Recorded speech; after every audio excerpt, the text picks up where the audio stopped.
자기 다리를 베어준 스님. 해숙 스님이 적선촌에 숨어 살며 불도를 닦을 때의 일이었습니다. 하루는 우연히 길에서 사냥을 가는 구참공을 만났습니다. 해숙은 구참공의 말고삐를 잡으며 부탁을 했지요. 사냥을 가시는군요. 저도 같이 가고 싶습니다. 따라가게 해 주십시오. 구참공은 흔쾌히 허락을 하였습니다. 함께 들로 나간 해숙과 구참공은 사냥을 하며 즐거운 시간을 보냈지요. 이리 뛰고 저리 뛰며 두 사람 모두 옷을 벗어붙이고 사냥에 열중하였습니다. 한참을 지내다 보니 배가 고팠습니다. 그래서 두 사람은 잡은 고기를 구워 먹기로 하였지요. 구참공이 한참 맛나게 고기를 먹는데 해숙이 앞으로 나서며 이렇게 말을 했습니다.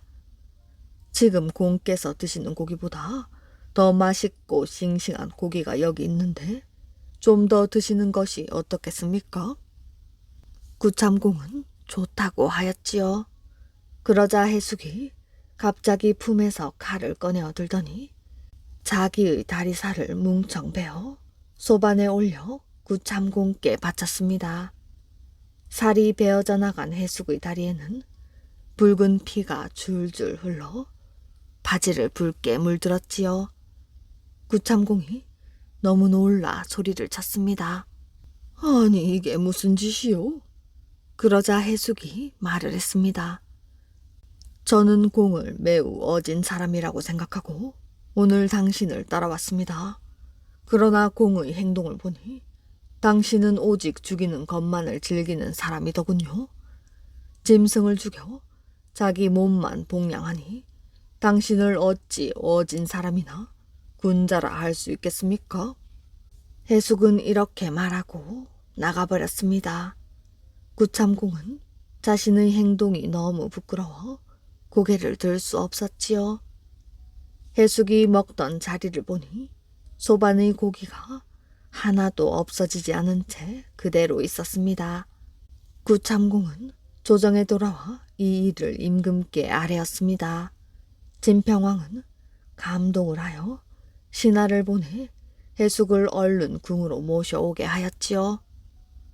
임금의 명을 받은 신하가 해숙의 집에 찾아가 보니 뜻밖에도 해숙은 여자와 함께 누워서 자고 있었습니다. 신하는 해숙을 더럽게 여기고 그대로 발길을 돌렸지요. 그런데 돌아가는 길에 해숙을 만났습니다. 신하는 너무 이상하여 그에게 어디서 오는 길인지 물었지요. 성 안에 있는 시주집에서 7일째를 마치고 오는 길이요. 신하는 그저 어리둥절할 뿐이었습니다.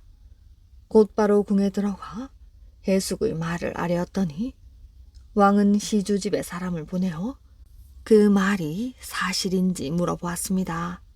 그 일은 과연 사실이었지요. 이런 일이 있은 지 얼마 뒤 해숙은 갑자기 세상을 떠났습니다. 마을 사람들은 그를 이연 동쪽에 장사 지내주었지요.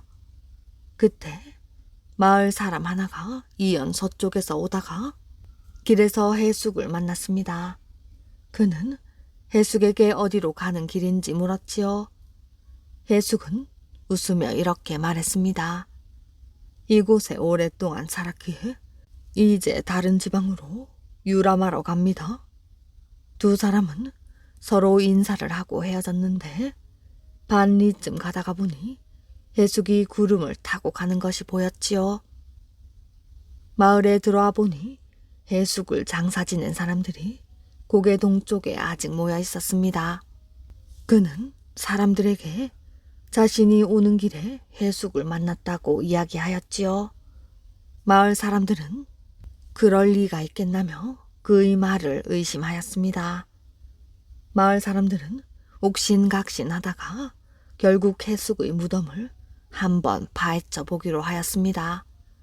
헤쳐보니 무덤 속의 시체는 온데간데 없고 집신 한 짝만 들어있었지요. 지금 안강현 북쪽에 해숙사가 있는데 그곳이 곧 그가 살던 곳이라고 합니다. 빼앗긴 땅을 찾은 대조영. 드넓은 만주를 지배하던 고구려는 신라와 당나라 연합군에게 패해 나라를 잃고 말았습니다. 그런데 고구려의 영토는 신라가 차지한 것이 아니라 당나라가 지배하게 되었지요. 당나라보다 힘이 약했던 신라는 어쩔 수 없이 고구려의 영토를 당나라에게 넘겨야 했습니다. 당나라는 고구려 사람들이 다시 뭉치지 못하도록 중국 곳곳으로 흩어져 살게 하였지요. 수많은 고구려 사람들이 쫓겨나듯 북쪽으로 밀려갔습니다. 당나라 군사들은 영주에서도 고구려 사람들이 한 곳에 모여 살지 못하도록 했습니다. 여기서조차 떨어져서 살아야 하다니 다시 만날 일이 있을 것입니다. 고구려 사람들은 나라 잃은 서름에 눈물을 흘려야 했습니다.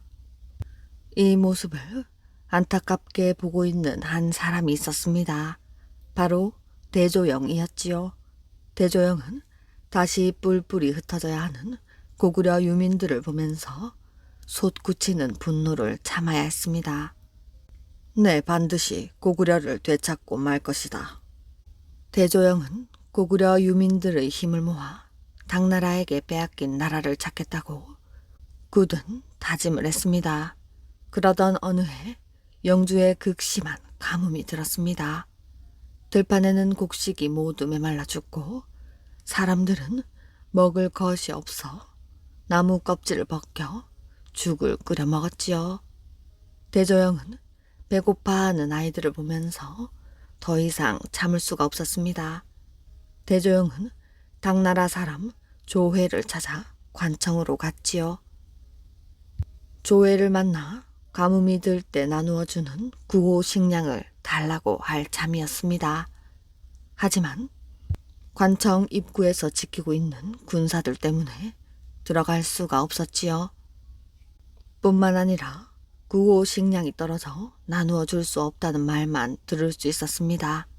하지만 그것은 거짓말이었지요. 당나라 사람들은 버젓이 관청으로 들어가 구호 식량을 타왔기 때문입니다. 고구려 유민들이 관청 앞으로 몰려와 따져 물었지요. 저것 보시오. 당나라 사람들에게는 저렇게 식량을 나누어 주면서 왜 우리에게는 줄 수 없다는 것이오?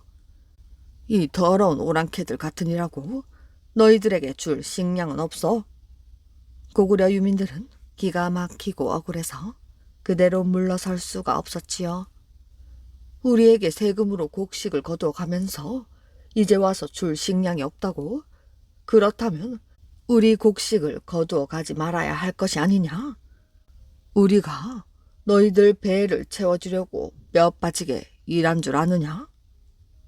당나라 군사들이 우르르 몰려나와 고구려 유민들을 마구 때리기 시작했습니다.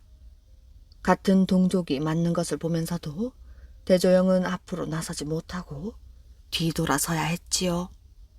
대조영은 마음속으로 결의를 다졌습니다. 가뭄이 계속되자 고구려 유민 중에는 굶어 죽는 사람도 있었습니다. 당나라의 대에 원한을 갖고 있는 것은 고구려 유민뿐만이 아니었지요. 거란족, 돌궐족, 말갈족 등 당나라에게 패한 다른 나라 사람들도 차별을 당하고 굶주림에 지쳐갔습니다. 내가 굶어 죽느니 못된 조회나 없애고 죽을란다. 좋소, 나도 가겠소. 거란족의 주장인 이진충이 앞장섰습니다. 억눌려 살아왔던 많은 사람들이 그의 뒤를 따랐지요. 하지만 대조영은 아무런 계획 없이 감정적으로 움직이는 사람들을 말렸습니다. 잠깐 기다리시오. 이렇게 계획 없이 일어섰다간 당나라 군사들에게 당할 뿐입니다. 하지만 사람들은 대조영의 말을 듣지 않고 이진충을 따랐습니다. 손에는 칼과 창, 농기구를 들고 관청을 습격했지요. 관청에는 군사들이 많지 않았기 때문에 습격한 농민들을 막지 못했습니다. 조회는 그 자리에서 죽고 말았지요. 영주의 반란은 금세 당나라의 조정에 알려졌습니다. 당나라 조정은 이해고를 보내 이진충과 그를 따르는 반란군을 모두 없애라는 명령을 내렸지요. 이진충은 끝까지 저항했지만 결국 이해고에게 무릎을 꿇고 말았습니다. 이진충을 따르던 사람들이 모두 고구려의 대표 대조영에게 몰려왔습니다. 말갈족의 주장 걸사바오도 대조영을 찾아왔지요. 대조영 장군, 이제 우리가 믿을 사람은 대조영 장군밖에 없습니다. 좋소. 우리의 원수 당나라와 싸워 이기고 싶다면 내 말을 따라야 하오. 사람들은 모두 대조영의 뜻을 따르기로 했습니다. 대조영은 고구려 유민, 말갈족 사람들과 함께 영주 땅을 빠져나와 동쪽 지방으로 떠났습니다. 수천의 고구려 유민들과 말갈족 사람들이 영주를 빠져나가자 당나라 조정은 다시 한번 충격에 휩싸였습니다. 대조영은 계획적으로 반란을 준비하고 있는 게 틀림없습니다. 위험한 인물이니 대비를 해야 할 것입니다. 대조영은 당나라 군사와 맞서 싸우지 않고 계속 동쪽으로 갔습니다. 말갈족의 주장 걸사바오는 싸움을 피하고 도망치는 대조영의 작전이 마음에 들지 않았지요. 난 더 이상 도망치지 않고 당나라 군사와 싸우겠소. 걸사바오, 우리 숫자가 적어 정면으로 싸운다면 결국 지고 말 것입니다. 조금만 참읍시다. 대조영이 말렸지만 걸사바오는 자기의 부하들을 이끌고 당나라 군사와 싸웠습니다. 하지만 대조영의 말대로 크게 패하고 말았지요. 걸사바오의 부하들이 다시 대조영을 찾아왔습니다. 우리 말갈족을 잘 돌봐주십시오. 저희들은 오직 대조영 장군만 믿겠습니다. 당나라 조정에서 대조영에게 사람을 보냈습니다. 지금이라도 항복을 하면 높은 벼슬을 주겠다는 것이었지요. 하지만 대조영은 단번에 거절을 했습니다. 나는 끝까지 싸워 잃어버린 조국 고구려를 되찾을 것이오. 당나라는 대조영을 잡기 위해 수많은 군사들을 보냈습니다. 마침내 대조영도 더 이상 물러설 곳이 없게 되었지요. 대조영은 천문령을 결전의 장소로 정했습니다. 이곳은 울창한 숲으로 둘러싸여 있는 산악지대였지요. 적은 군사로 많은 당나라의 군사와 싸워 이길 수 있는 곳은 이곳뿐이라고 생각을 했습니다. 당나라 군사들은 대조영의 군사들을 얕잡아보고 천문령 숲으로 들어섰지요. 그 순간 커다란 함성이 울리며 대조영의 공격 명령이 떨어졌습니다. 곳곳에 숨어있던 대조영 군사들이 당나라 군사들을 공격했지요. 높은 곳에서 바위를 굴리고 화살을 쏘았습니다. 수천의 당나라 군사들이 별다른 저항 한번 못해보고 죽어버렸습니다. 살아남은 당나라 군사들은 전문령 숲을 어렵게 빠져나왔지만 그것이 끝이 아니었지요. 대조영은 당나라 군사가 도망쳐 나올 곳에 미리 군사를 배치해 놓았습니다. 당나라 군사들은 크게 패하고 말았지요. 당나라는 대조영을 다시 공격하고 싶었지만 여러 곳에서 반란이 일어나는 통에 보낼 군사가 없었습니다. 대조영은 동모산으로 옮겨 거대한 성을 쌓고 나라 이름을 진이라고 지었습니다. 이는 고구려 멸망 후 30여 년 만의 일이었지요. 이후 나라 이름을 진에서 발해로 고쳤습니다. 대조영은 빼앗겼던 옛 고구려 땅을 대부분 차지를 했습니다. 당나라는 어쩔 수 없이 발해에 사신을 보내 정식으로 국교를 맺었습니다. 발해의 힘이 강해지자 당나라로 쳐들어오지 말아달라고 부탁을 한 것이었지요. 대조영이 이끄는 군사들의 승리는 나라 잃은 유민들의 울분과 서름이 단결과 용기로 승화된 결과였습니다. 물고기가 된 지푸라기. 조선시대에는 학식이 높고 인품이 훌륭한 선비들이 엄청나게 많이 있었지요. 그 중에 퇴계 이황 선생은 배움과 가르침이 깊고 넓은 학자로서 지혜를 몸으로 실천하는 선비로서 단연 으뜸이었습니다. 1,000원짜리 지폐에도 퇴계 이황 선생이 있지요.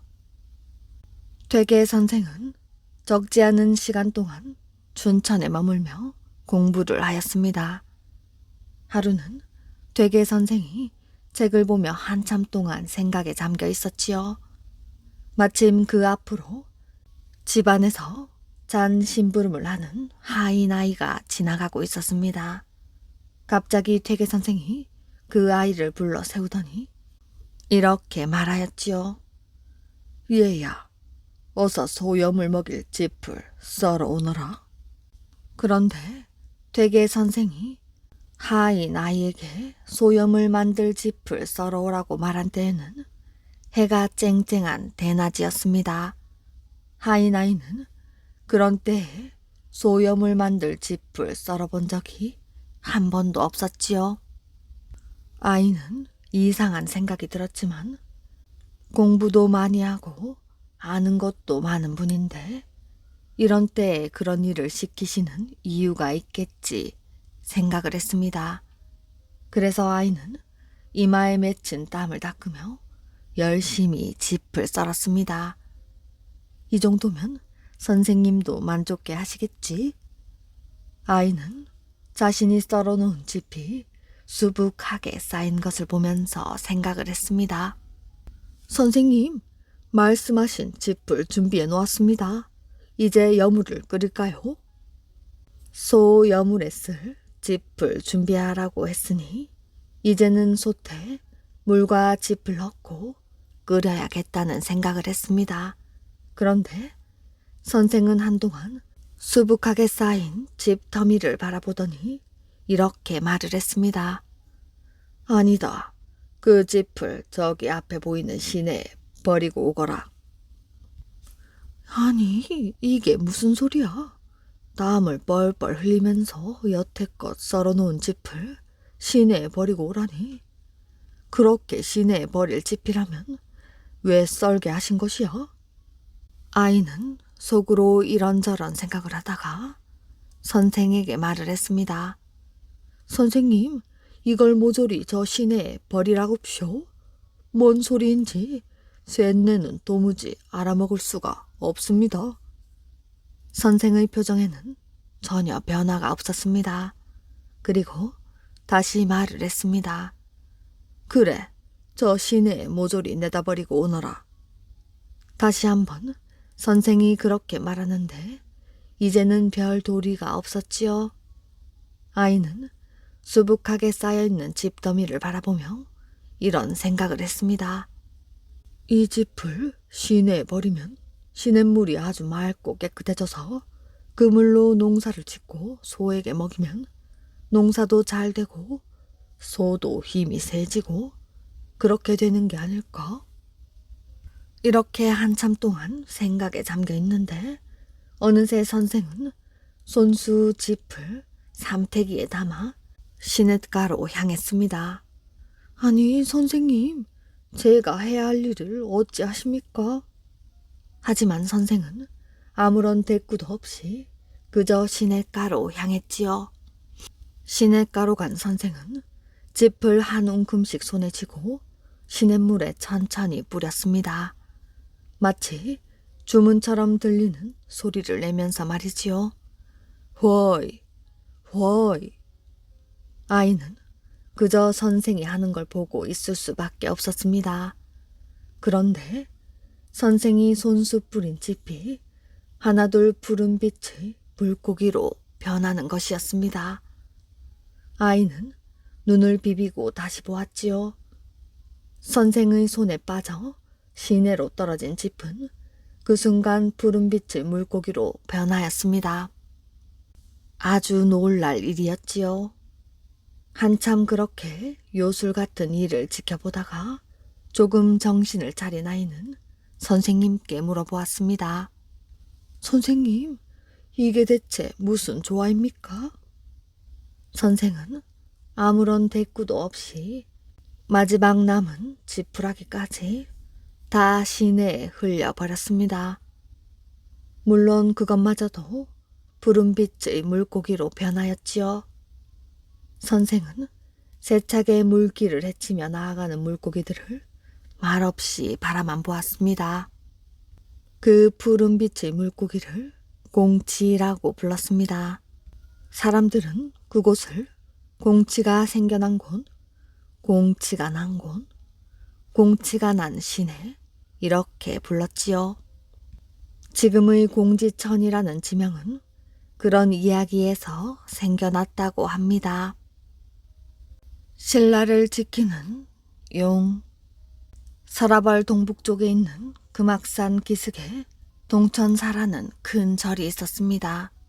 이 절에는 동지, 청지라 불리는 샘이 두 곳 있었는데 이 두 샘에는 신라를 지키는 호국룡이 살고 있었지요.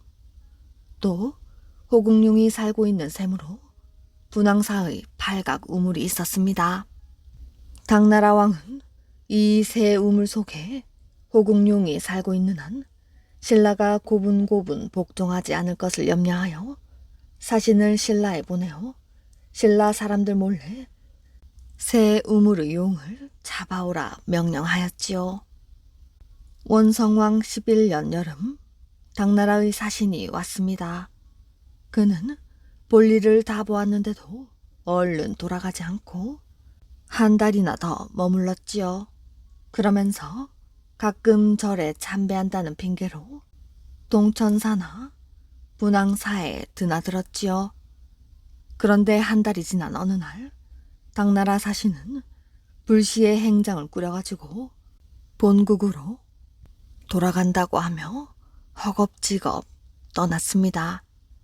원성왕은 오래 묵은 손님을 보내놓고 홀가분한 기분으로 쉬고 있었지요. 그런데 그때 아름다운 두 여자가 나타나서 절을 하며 아뢰었습니다. 저희들은 동천사의 동지, 청지 두 우물에 사는 호국룡의 아내입니다. 어제 당나라 사신이 주수를 하는 하서국 사람을 데리고 와서 두 우물에 물을 떠넣고 주문을 외워 우리 남편들을 작은 물고기로 변하게 해서 대통에 넣어가지고 돌아가 버렸습니다. 동천사로 올 때 대통 속에는 한 마리의 작은 물고기가 있었습니다. 그것은 분황사의 팔각정에 사는 호국룡이 틀림없을 것입니다. 대왕님께서는 하서국 사람들에게 명령하여 그 물고기를 도로 우물에 넣어 다시 용이 되어 나라를 지키게 하여 주십시오. 왕은 급히 신하들과 군사들을 거느리고 말을 달려 당나라 사신의 뒤를 쫓았습니다. 석양이 지나서야 객사에 이르러 당나라 사신을 만날 수 있었지요. 임금은 객사에 잔치를 베풀고 당나라의 사신과 하서국 사람들을 불러놓고 오랫동안 우리나라에 머물러 정이 깊게 들었는데 갑자기 이별하게 되니 섭섭함을 금할 수 없어 석별의 정을 다시 나누기 위해 달려왔노라고 하였습니다. 당나라 사신은 마음이 조금 불안했으나 신라 왕이 용에 대해 알지 못하고 있는 것 같았으므로 안심하고 술을 마셨지요. 술이 거하게 취한 다음 원성왕은 부드러운 음성으로 당나라 사신에게 말을 했습니다. 풍토가 다르고 풍속이 다른 나라에 가면 무엇이나 기념으로 갖고 싶은 것은 사람의 상정일 것이요. 당신들이 우리나라의 용을 갖고 싶다는 심정은 이해하겠으나 하고 말하다가는 하서국 사람들을 향하여 음성을 높이고 호령하였습니다. 내 놈들이 감히 남의 나라 호국룡을 저주하여 훔쳐다가 팔아먹다니 내 놈들을 용서하지 못하리라. 이제 새 용을 내놓지 않는다면 무도한 내 놈들을 이 자리에서 사형에 처하리라. 청천벽력 같은 호령 소리에 하서국의 두 사람은 물고기가 들어있는 대통을 왕에게 바치고 목숨만 살려달라고 빌었습니다. 왕은 외국 사신 앞이라 특별히 살려주노라 하고 물고기를 가지고 돌아와 새 우물에 각각 놓아주었지요. 당나라 사신은 왕의 명철함에 놀라 본국에 돌아가서는 다시는 용을 훔칠 생각은 하지 않는 것이 좋을 것이라고 자기네 임금에게 보고를 하였다고 합니다. 아버지를 찾아 나선 아이. 옛날에 김진국이라는 사람과 원진국이라는 사람이 살았습니다. 둘은 아주 친한 친구 사이였지요. 그래서 김진국이 아들 원강도령을 낳고 원진국이 딸 원강아미를 낳았을 때 둘은 자식들이 15살이 되면 혼례를 치러주자고 약속을 했습니다. 그리고 원강도령과 원강아미가 15살이 되었을 때 두 사람은 약속대로 자식들을 결혼시켰지요. 그런데 원강아미가 아기를 가져 배가 불렀을 때 옥황상제에게 편지가 왔습니다. 원강도령에게 서천 꽃밭을 지키는 감독관을 하라는 것이었지요. 둘은 마른 하늘에서 날벼락이 떨어지는 것 같았습니다. 하지만 옥황상제의 명을 거역할 수는 없었지요. 원강아미는 서천 꽃밭으로 떠나는 원강도령을 따라 나섰습니다. 헌데 서천 꽃밭으로 가는 길이 어찌나 멀고 험한지 원강아미는 가는 도중 병이 났습니다. 이제 저는 집으로 돌아갈 수도 서천 꽃밭까지 가기도 힘들 것 같습니다. 그러니 이 마을 큰 부잣집에 종으로 들어가 살면서 서방님이 돌아오실 때까지 기다리겠습니다.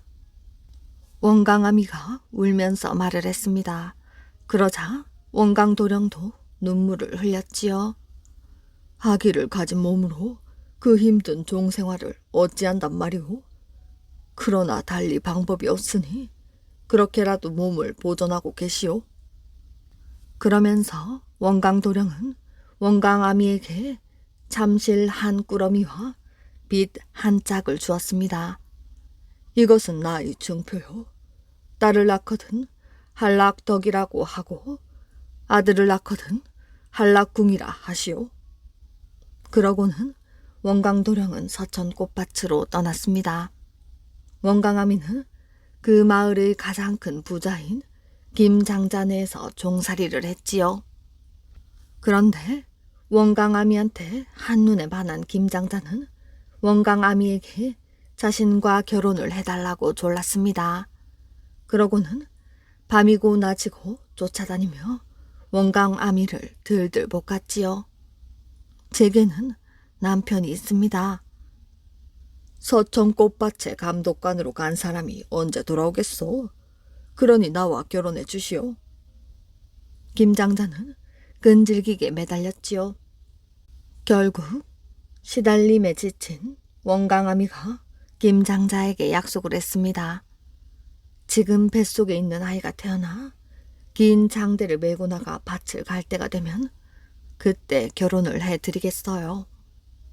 결국 김장자는 이 약속만 믿고 기다릴 수밖에 없었지요. 얼마 뒤 원강아미는 건강한 사내 아이를 낳았습니다. 그래서 원강도령이 일러준 대로 이름을 한락궁이라 지었지요. 한락궁이는 무럭무럭 잘 자랐습니다. 그리고 긴 장대를 메고 밭을 갈 정도로 자라게 되었지요. 그러자 김장자가 또다시 원강아미를 졸라대기 시작했습니다. 이제 아이가 밭을 갈 정도로 자랐으니 결혼을 해 주시오.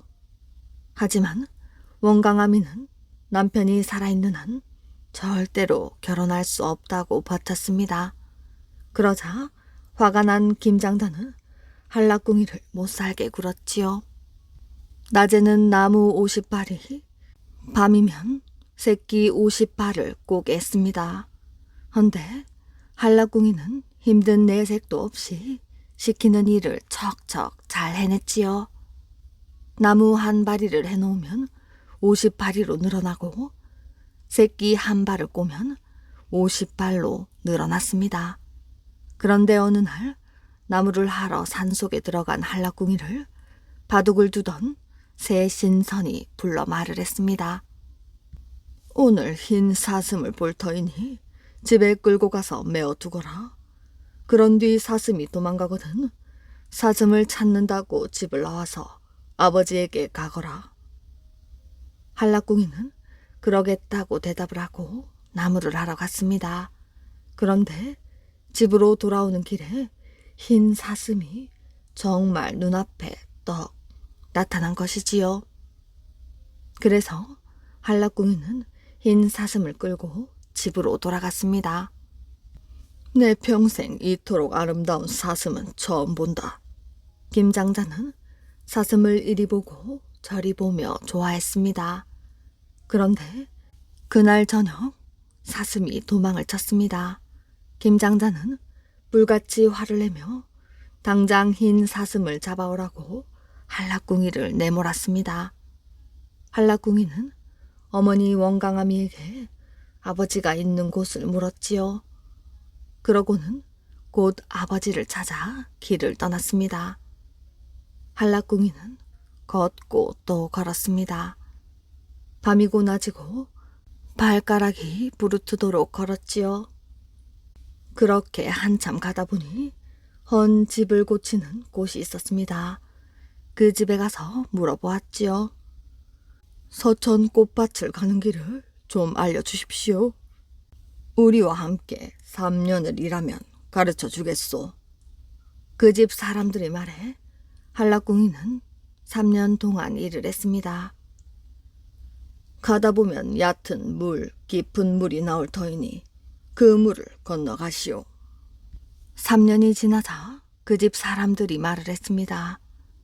한라궁이는 걷고 또 걸어 얕은 물과 깊은 물 모두 건넜지요. 그런데 그 물을 건너자마자 까마귀 7마리가 배가 고파 울고 있는 것이 보였지요. 한라궁이는 까마귀들에게 벌레를 잡아 배불리 먹이고 서천 꽃밭 가는 길을 물었습니다. 가다 보면 선녀 3사람이 울고 있을 테니 그 사람들에게 물어보세요. 그래서 한라궁이는 걷고 또 걸어 울고 있는 선녀들이 있는 곳에 도착을 했습니다. 왜 울고 계십니까? 우리는 옥황상제님의 선녀들로 죄를 지어 벌을 받고 있습니다. 터진 동이로 물을 길어야 하는데 방법이 없습니다. 그 말에 한라궁이는 직덩굴과 송진으로 터진 동이를 막고는 물을 길러주었습니다. 선녀들은 기뻐하며 한라궁이를 서천 꽃밭으로 데려갔지요.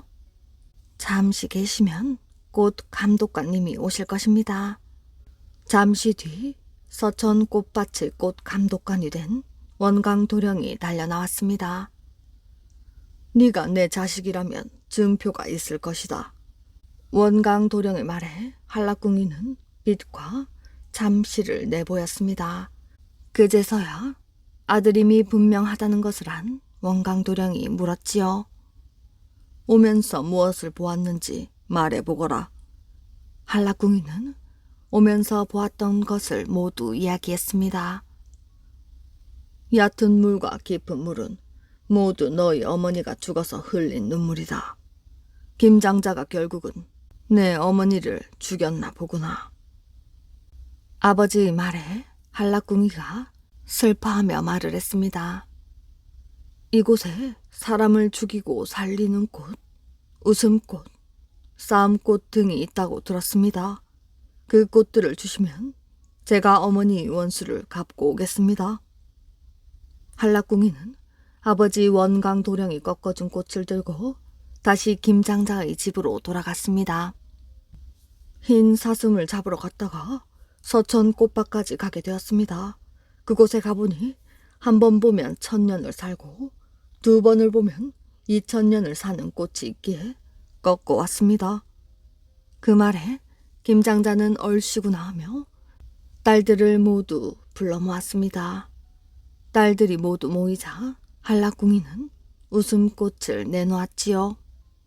그러자 김장자와 딸들은 바닥을 대굴대굴 구르며 웃기 시작했습니다. 그러다 싸움꽃을 내놓자 갑자기 서로 때리고 핥히고 사납게 싸우기 시작했지요.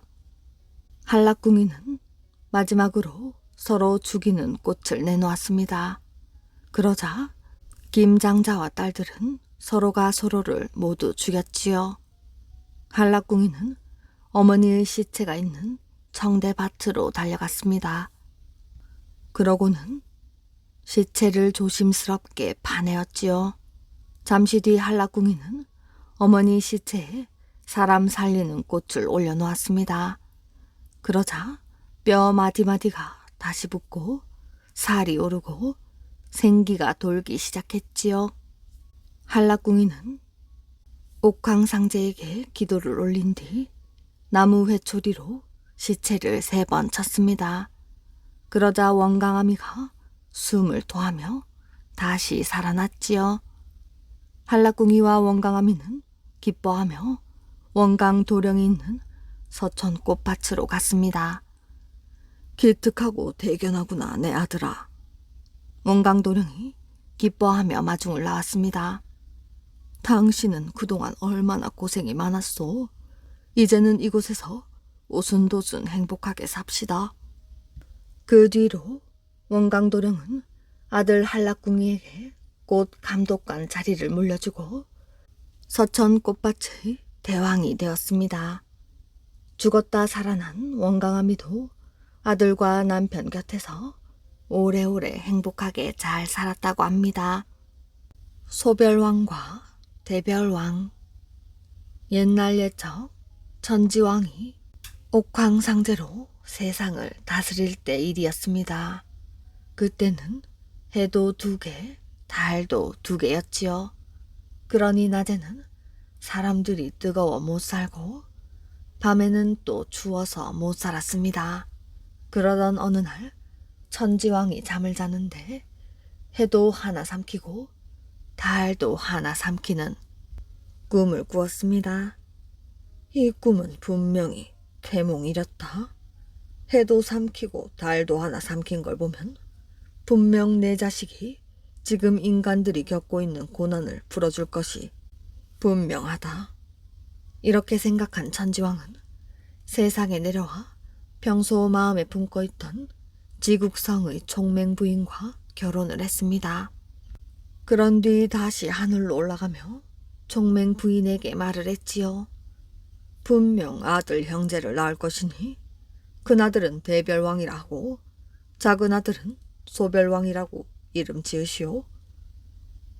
그럼 그 아이들에게 전할 증표라도 남겨주고 가십시오.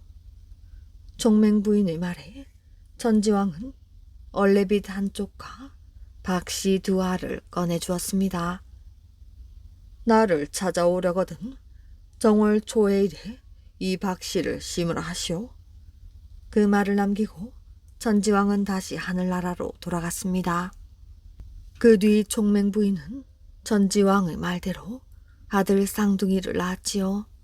그래서 큰 아들은 대별왕, 작은 아들은 소별왕이라고 이름을 짓고 소중히 잘 키웠습니다. 대별왕과 소별왕은 무럭무럭 잘 자랐습니다. 한 해가 지나고 2해가 가고 어느덧 15살이 되었지요. 하루는 글 공부를 하러 갔던 대별왕과 소별왕이 집으로 돌아와 총맹 부인에게 말을 했습니다.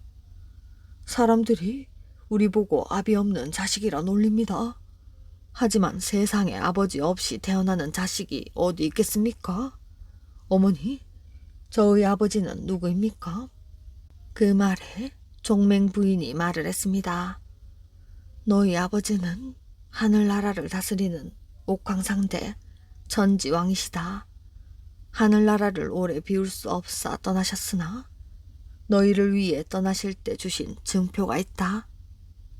그러면서 종맹 부인은 아들들에게 박씨 2알과 얼레빗 1쪽을 주었습니다. 정월 초해일에 이 박씨를 심으면 아버지를 만날 수 있다고 하셨어. 대별왕과 소별왕은 어머니의 말대로 정월 초해일에 박씨를 심었습니다. 그러자 어느 틈에 박씨에서 싹이 나더니 순식간에 자라 하늘로 뻗쳐 올랐지요.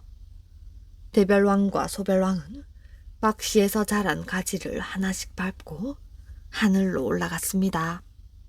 2아들은 드디어 아버지 천지왕을 만났습니다. 너희가 내 아들이라면 증표가 있을 것이다.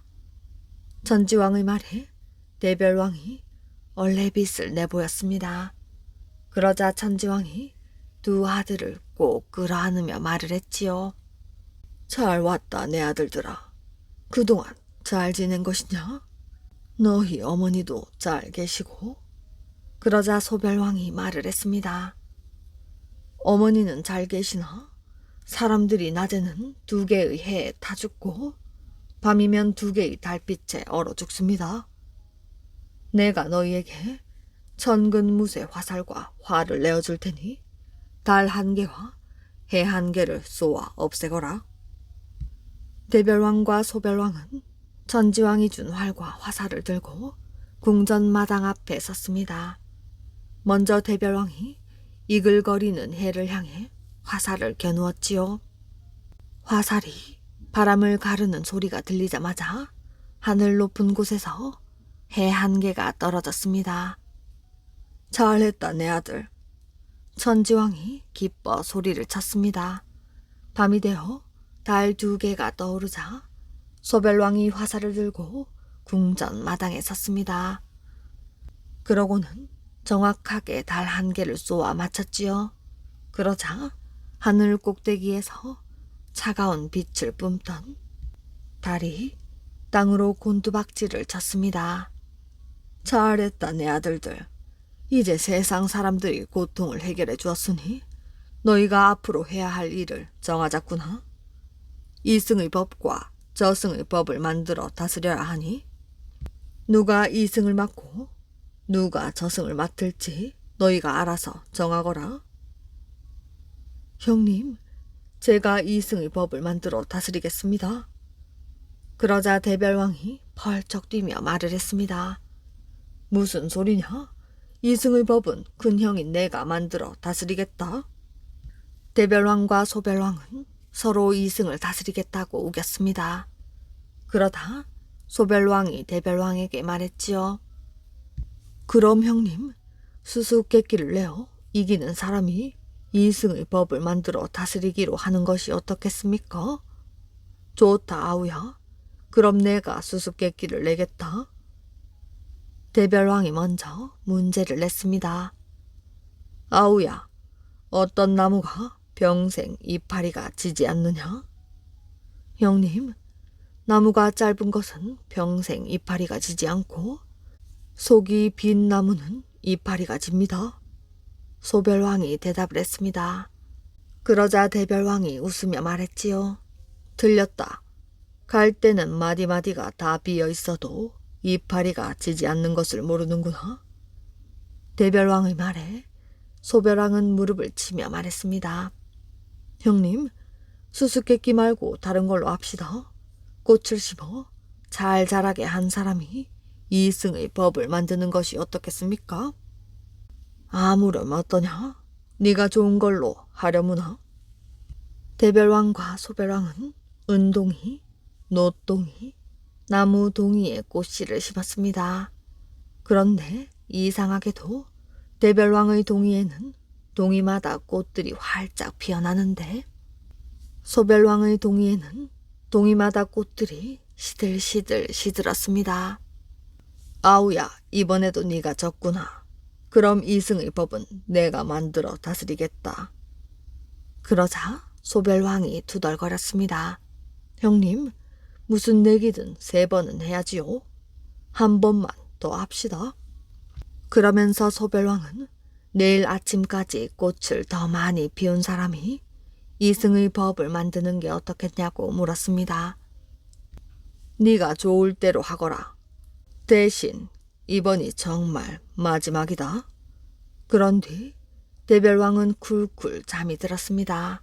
하지만 소별왕은 자는 척 누워있다가 슬그머니 일어났지요.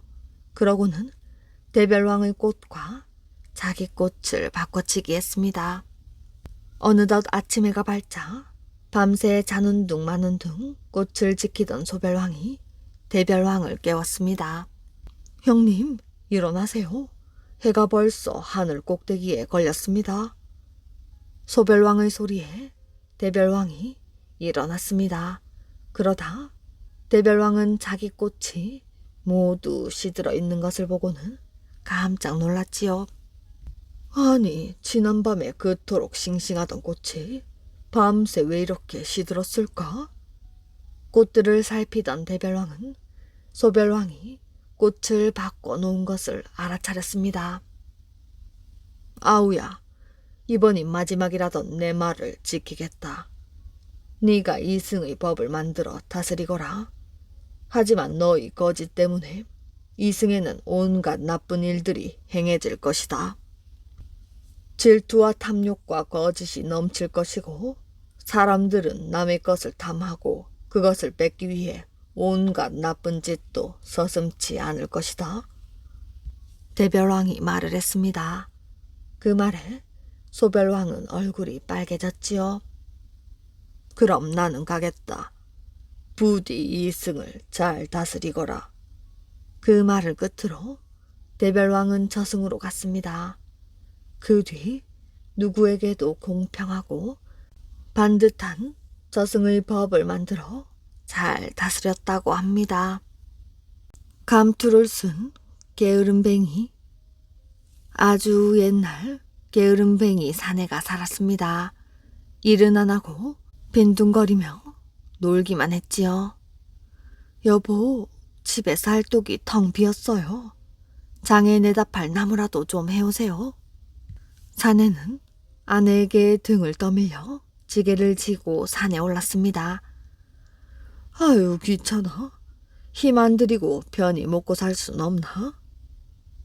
사내가 발길질만 해댔는데 무엇인가 발끝에 툭 채였습니다. 감투 아니야? 누가 이 귀한 걸 버렸지?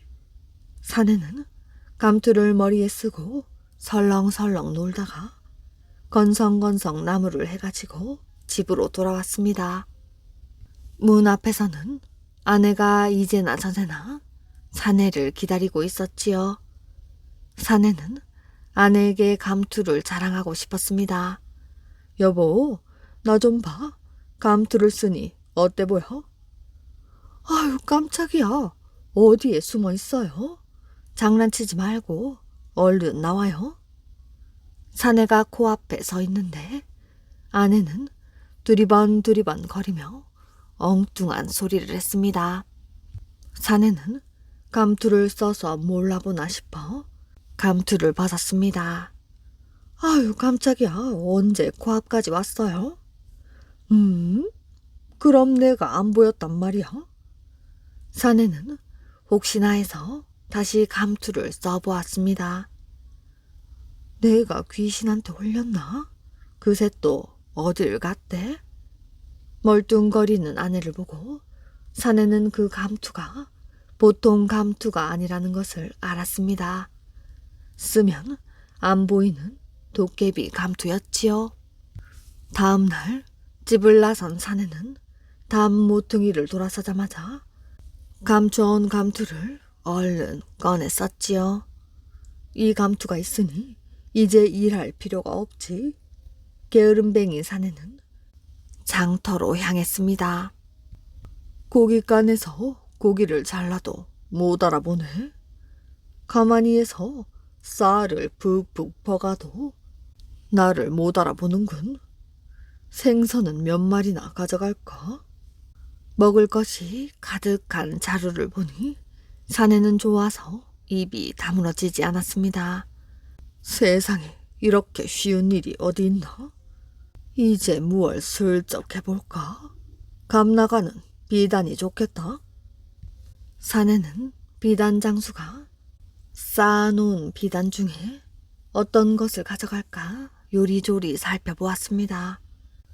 그때 비단 장수의 긴 담뱃대가 감투에 닿았지 뭐예요.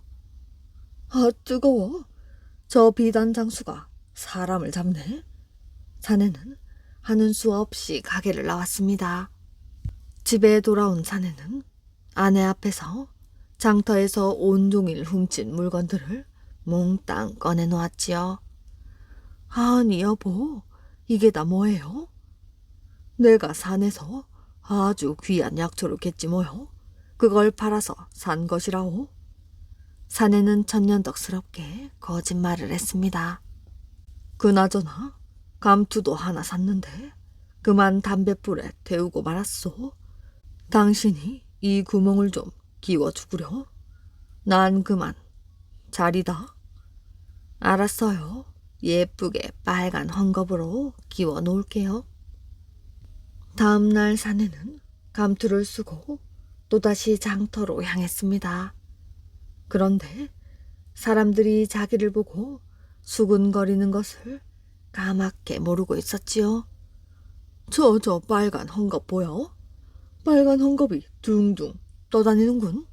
사내는 장터를 돌아다니며 물건을 집어들었습니다. 금세 커다란 자루 한가득 훔친 물건들이 넘쳐났지요. 사내는 마지막으로 비단 가게로 갔습니다. 네, 오늘은 꼭 비단을 집어가야겠군.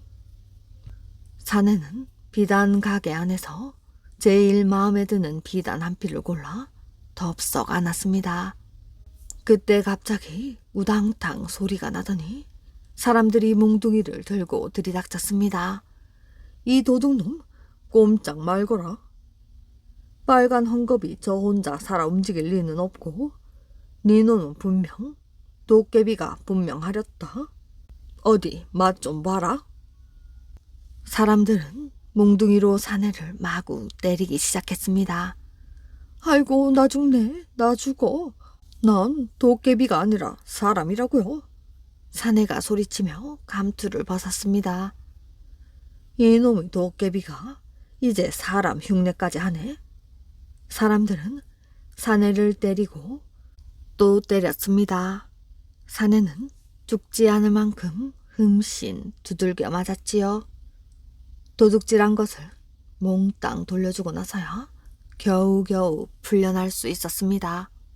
그 일이 있은 뒤로 게으름뱅이 사내는 마음을 고쳐먹고 착한 아내와 열심히 일을 하며 살았다고 합니다. 권토 중래 초나라를 세운 항우는 힘이 장사였습니다. 항우 밑에는 용맹한 부하들이 많이 있었지요. 그래서 파죽지세로 세력을 넓힐 수 있었습니다. 그 무렵 항우는 한나라의 유방과 천하를 놓고 한판 승부를 벌이고 있었지요. 그런데 그만 해하 강에서 유방의 군대에게 포위를 당하고 말았습니다. 항우는 있는 힘을 다해 칼을 휘둘렀습니다. 포위망이 뚫렸고 항우는 그 틈을 이용해 고향인 오강 방면으로 달아났습니다.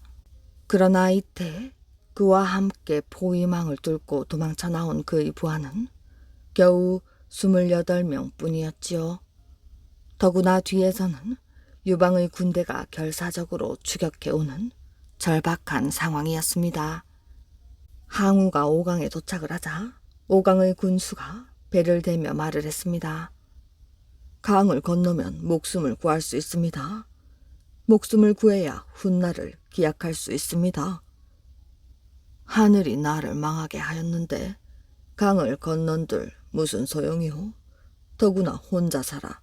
무슨 낯으로 병사들의 부모를 뵙는단 말이오. 이렇게 말한 항우는 그만 자리에서 목을 베어 자결을 하였습니다. 이 일을 두고 당나라의 시인 두보는 부끄러움을 참을 줄 아는 것이 진정한 남아. 강동에는 뛰어난 사람도 많은데 어찌 몰랐던가. 땅을 휘말아 거듭 쳐 들어가는 것을 하고 실을 벗습니다. 흙 먼지를 일으키며 다시 온다는 뜻으로 어떤 일에 실패한 뒤 다시 힘을 길러 세력을 찾는다는 뜻의 권토중래 이야기였습니다.